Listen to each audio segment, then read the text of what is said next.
Hi everyone, I'm Ryan Morris, here to share some context about the study away trip I went on through Michigan State. This trip was to Alaska. We stayed there for about approximately 3 weeks. I went there with 11 other people, the professor and his assistant included. The others were classmates, and we explored Alaska's the last frontier. In the field, we learned about the geology, ecology, and flora and fauna as we were witnessing it with our own very eyes. And we were able to balance that with a lot of fun experiences like sea kayaking, like playing some euchre, going to a hot spring, as well as just camping, hiking, and all that fun stuff, just exploring. And it was an unforgettable experience that I'll always remember and encourage other people who do good at MSU or even just have a program or even an opportunity to go to Alaska to just do it. It's really fun. Anyone who enjoys the outdoors would absolutely love it. But without further ado, let's go on.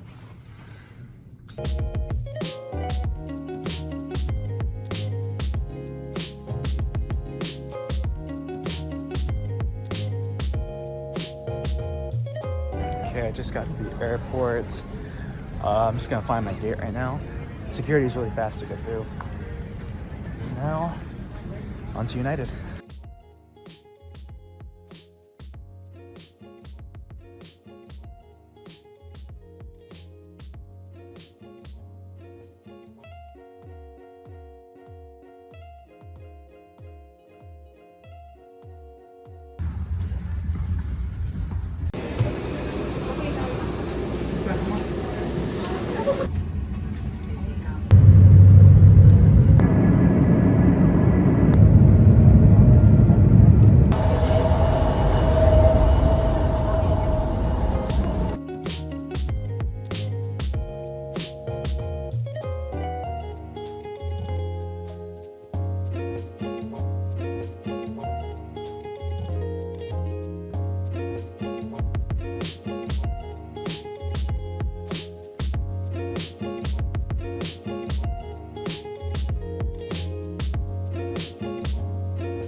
Bumped into this guy, Brad. We are currently about to board it now. We were delayed like an hour. We're about to head on. Let's kiss this place goodbye. Let's do it. Bye, Chicago.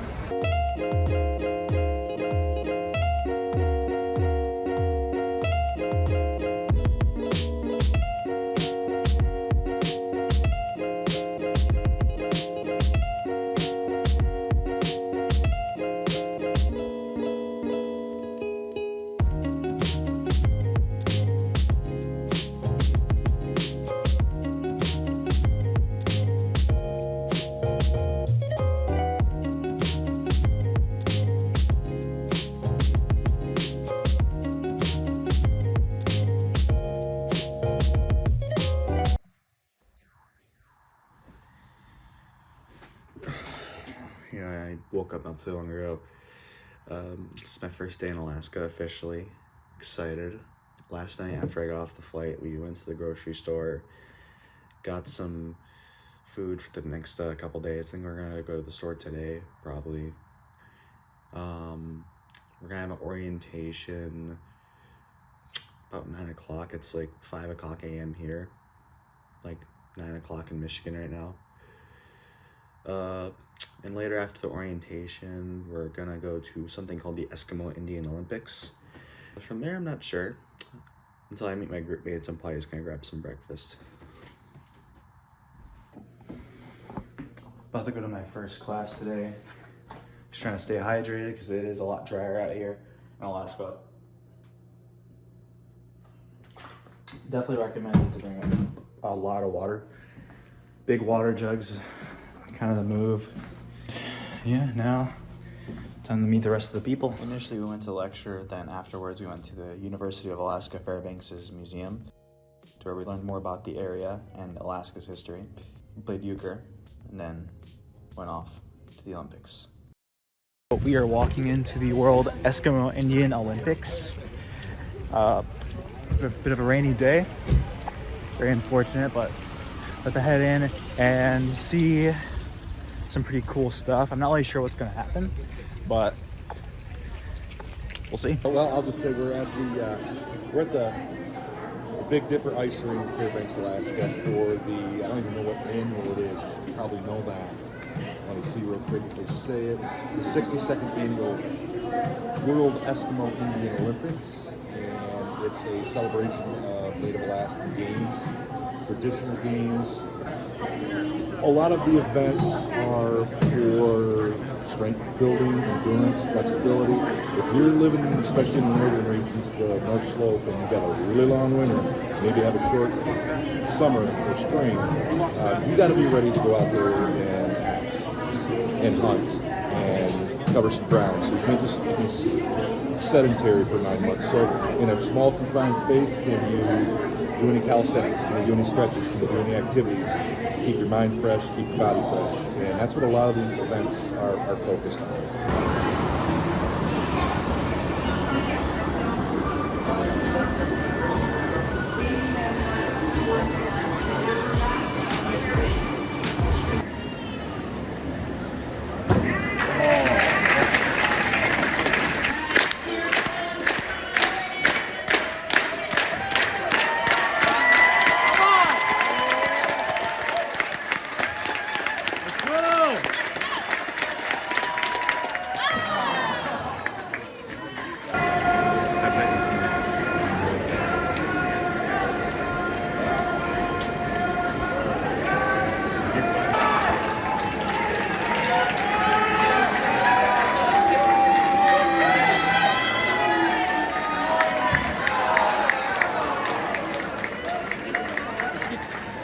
Another significant thing about these Indian Olympics is that it's another initiative by the local native tribes to try to preserve their culture, because it's something that's slowly dwindling and dying out.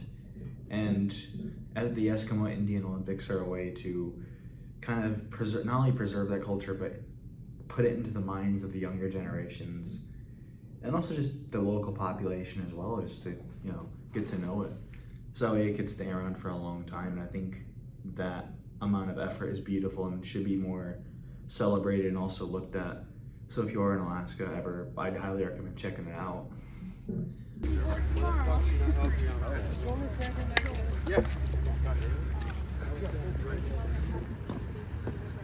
Usually up here it's dehydration. Remember, we're in a desert and you don't really realize how much water you're losing. So just keep hydrated. Keep hydrated. What do you got? I was wondering, can I have a quick Alaska fun fact while we're here? Yeah, you're gonna say it? No, like you have. An Alaska fun fact? Yeah. Oh. I feel like it'd be a good spot for it. What is? I don't even know the question. First thing that popped in my head. What's Alaska's state bird? Mosquito. Mosquito. Yeah. that's. I'm sure I've seen that on a T-shirt somewhere. Definitely. Anybody know? No.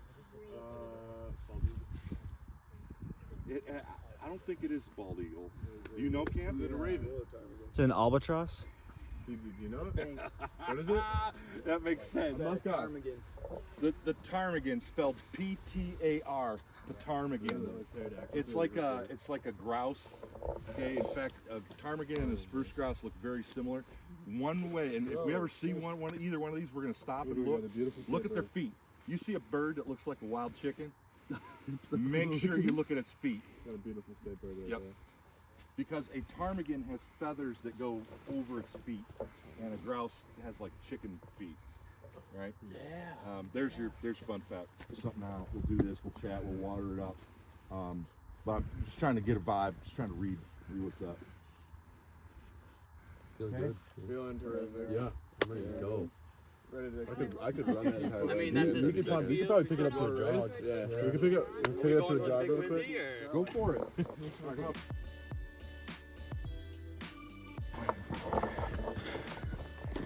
So we're currently hiking to a muskox farm. We're on like a mile or two hike there. It's all uphill, it looks like. It's pretty intense, but these views are worth it. Now, I'm gonna attempt to catch up. After my winded performance in the trail, we eventually arrived at the Large Animal Research Station, also dubbed as LARS. where we got to see a bunch of Alaskan musk oxens. They are as cute as they are hardy, as they have braved the worst conditions Alaska could throw at them with harsh winters and hot summers. Contrary to what you probably think, these big guys are more closely related to sheep and goats than actual oxes. Their species have endured and survived the Ice Age even, with their thick wool, smaller legs, and adapted nasal cavity that allows them to convert cold air into warm, allowed them to outlive the likes of woolly mammoth and saber-toothed tigers. They have a 3-inch skull base adapted from the head bashing they do from trying to compete for a mate, as that went on a lot to provide offspring, for the next generation. These beautiful creatures were originally extinct in Alaska in 1900, but in the 1930s, in a massively fruitful reintroduction, the muskox population climbed to over 5,000 in Alaska, making Alaska all the more musky in another win for Alaska's conservation efforts for generations to come. After our tour, we journaled our experiences, wrote down the facts about the muskoxes, and hiked off back to campus. Got Hagrid's hut here.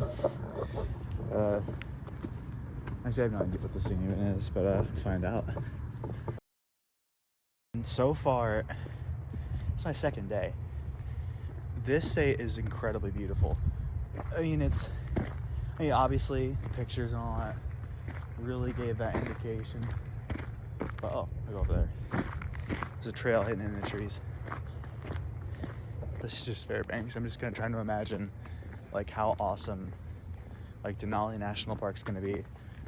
Anchorage, the kayaking, the hot spring. But overall, I'm excited.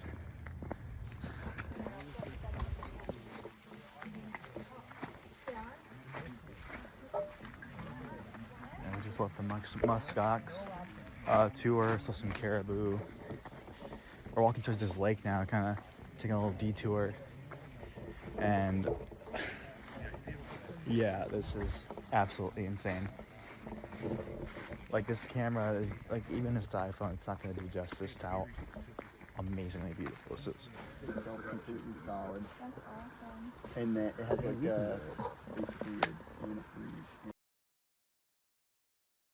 And here we are, about to enter the permafrost tunnel, exploring all the ancient ice.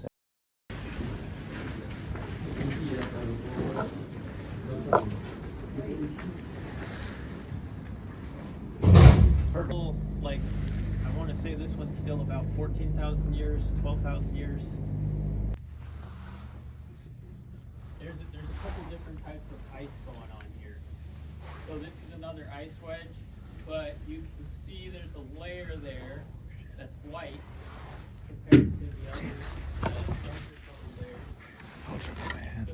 layers. Tighten that thing up, Beans.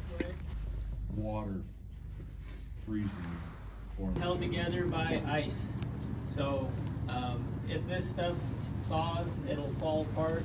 One of the artifacts of us cooling this place is that we're causing the air to be dry, and we're causing sublimation, which you might remember is the conversion of frozen to a gas.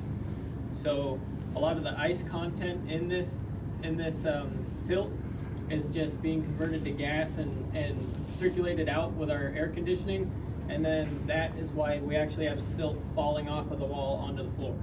So just remember to pick up your feet, and this is going to be the deposit with some of the sods and old roots, and then there's some megafauna bones in here, so keep your eyes open. This is a leg bone or a shoulder bone from a steppe bison. Bison priscus. It's something like that now over time has thawed out, and it's That something like quartz would precipitate in. And since there's quartz veins in the schist bedrock, the stuff that weathers out of it can also weather out gold, and you tend to find gold in your gravel deposits.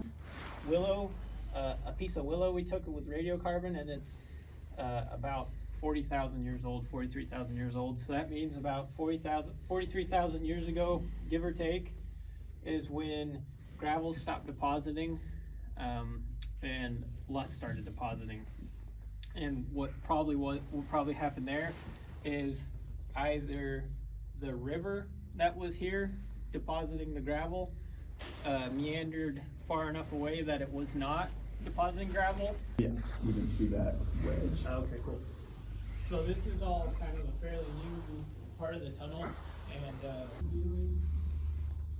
goes under the floor or lake at the ground surface above us.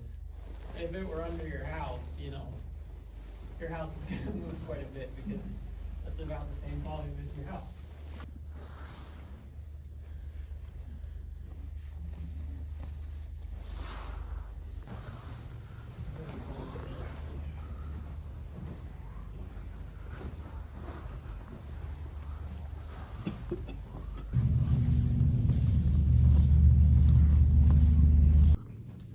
So permafrost is effectively frozen dirt, sand and rock that's been frozen for longer than 2 years. And it's typically bonded by ice, and it's what keeps and traps the fossils, greenhouse gases, and all that.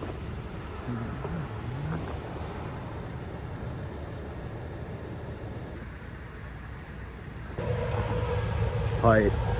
So we're at the Great Alaskan Oil Pipeline that goes to Valdez, and it's a pretty big boy. A little river there, Pulp stream. But just got out of a permafrost tunnel, had lunch here, and just got a little lesson about the whole thing. Hope I head back, and we head camping tomorrow. After taking in this view, we eventually piled back into the cars, where we drove back to campus. We got some much needed laundry done, and afterwards, I discovered my group playing a new game. That was really embarrassing. I just started filming. I know. Do it again. You got my screw. Alright, I'm in. This is team bonding. Close your Okay, eyes. close your eyes. Trust each other. Call out who you're throwing it to. Oh Jesus, you can go down the line? Wait, what? You're actually closing your eyes? Yeah.